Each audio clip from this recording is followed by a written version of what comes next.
আলু ও লাইলন টিক্কা মাছ দিয়ে খুব সহজেই রান্না করব মাছের তরকারি।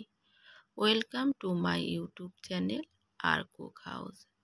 রান্না করছি লাইলন টিক্কা মাছ ও আলু দিয়ে তরকারি। মাছ নুন ও হলুদ গুঁড়া দিয়ে ভালো করে মেখে নিই।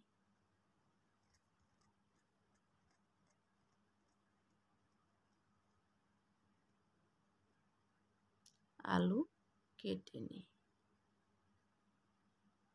পেঁয়াজ কুচি করে নিই,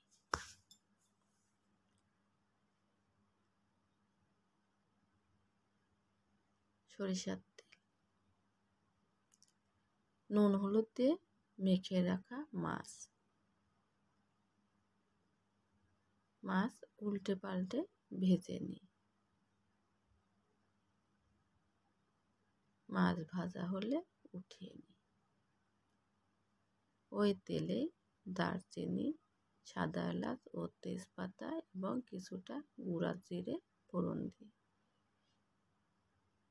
কেটে রাখা আলু দিয়ে দিই,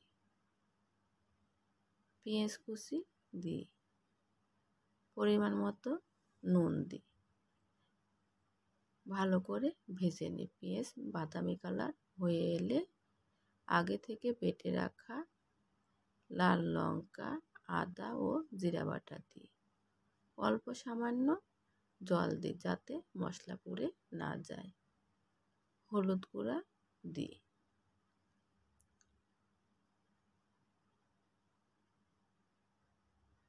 মশলা থেকে যখন তেল ছেড়ে আসবে তখন ঝোলের জন্য পরিমাণ মতো জল দিই। ঢাকনা দিয়ে ঢেকে দিই। জল ফুটে উঠলে ঢাকনা খুলে ভেজে রাখা মাছ ঝোলের মধ্যে দিয়ে দিই।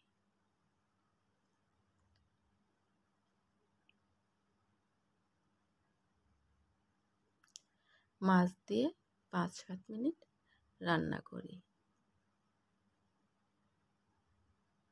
গ্রেভি কিছুটা ঘন হয়ে এলে নামিয়ে নিই। রেডি আমার আলু দিয়ে লাইলন টিক্কা মাছের ঝোল। বাই দ্য ওয়ে, আজ এই পর্যন্ত। দেখা হবে অন্য কোনো দিন অন্য কোনো ভিডিও নিয়ে। সবাই ভালো থাকবেন আর পাশে থাকতে ভুলবেন না। বাই।